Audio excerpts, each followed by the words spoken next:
Hi, I'm Joe Murphy. I'm back. I'm not going to talk to you about the growth mindset seminar that I'm having tomorrow at 11 a.m.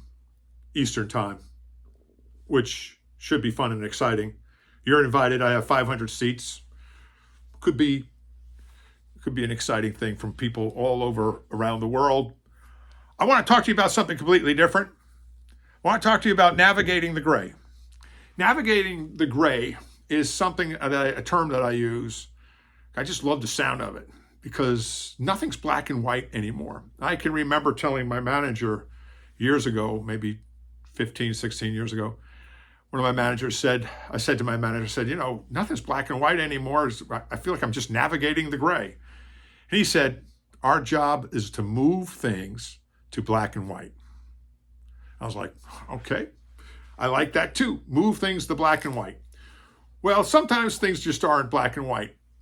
But I want to help you navigate the gray. I want to help you navigate the world so that you can get behind and become your steer person on your rudder of the day, steer your ship around, become something of a force to be reckoned with in the office and at home. I mean a positive force, an influential force.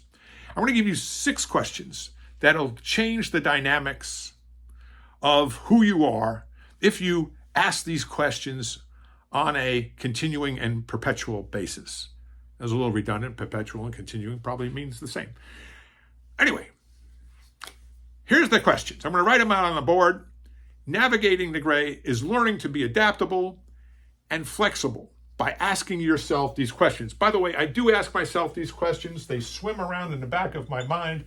Sometimes they're right on the forefront when I need them. Sometimes they're not. And I need to bring them up on the front eyelids so that I can remember them during emotional situations. Not that I have many emotional situations. My life's kind of boring, which is good. Here's the first question. What's the best thing?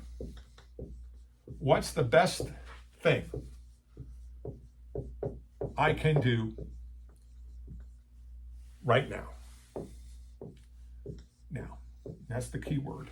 What's the best thing I can do right now? Another variation of this, what's the most important thing for me to be doing right now? I work from a to-do list, and I can tell you working from a to-do list lets me prioritize the things that I need to get done based upon my business, based upon what people need from me, based upon what's essentially a priority that's important, not urgent. Number 2, what's the situation call for? What's the situation call for? And I'm going to write these 2 words right here. From me. Sometimes people just are talking and they're not looking for you to solve the problem. What's the situation call for? Does the person need a response from me or they just need a sounding board? What's this situation call for will allow you to step back and say, okay, what's the situation call for? It might be nothing. It might be something. Somebody may be wanting a little bit of an answer or some advice or some counseling. But asking this question then would be, what's the situation call for? Might be getting clarity. What's the situation call for? May mean, what do you need from me in this particular case? Are you looking for my advice or just want a sounding board? What's the situation call for? Can be used in a whole host of different situations. What skills do I need to develop for tomorrow? Here's a third one. What skills?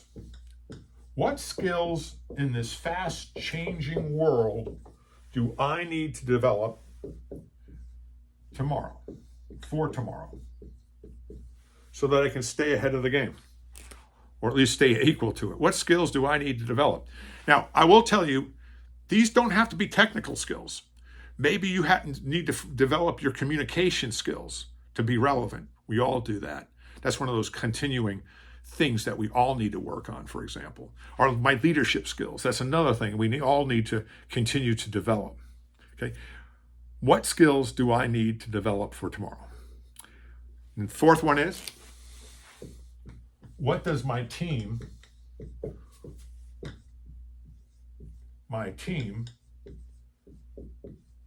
need from me? What does my team need from me? Now, we get so busy at work that we forget that if we're a leader, a manager, or we're in a supervisory position, or even a colleague, we forget what does my team need from me? Is such an important question because it makes us stand back and look at the bigger picture. You can also study your team, say my spouse, my partner. What does my family need from me? That's an important question. You want to make the balance, not all work. All right, where am I falling short? Now, this question sounds negative, but it's really being proactive. Because where am I falling short? Well, if you ask that and you write it down on paper and you think about it, you noodle on it, you go to Starbucks or McDonald's or wherever you go, and you get away from the noise, where am I falling short? Where am I falling short with my children? Where am I falling short with my spouse? Where am I falling short with my employees, if you have your own business, your clients? Where am I falling short? Helps you see around corners. Where am I falling short? I might be so busy with work that I'm not following through on my commitments and getting the things that I need to get done with certain people. My projects may be late because I'm very busy, and I might need to do something about my busyness. Sixth question. I think this is a critical question, and this is my favorite question. If I only had one question to ask, it would be this one: who is my best self, and can I muster up the courage to bring it forth in every situation? This is my best self. Who is my best self? Have you described your best self? Who is your best self? And can I muster up the courage to bring it forth in every situation? That means with work, the people you work with, your boss, your clients, your employees, whomever. It also means with your partner, your spouse, your friends, certainly your children. Who is my best self? And can I muster up the courage to bring it forth in every situation? See, we get so busy. We just become anybody. We don't think about the person we need to be.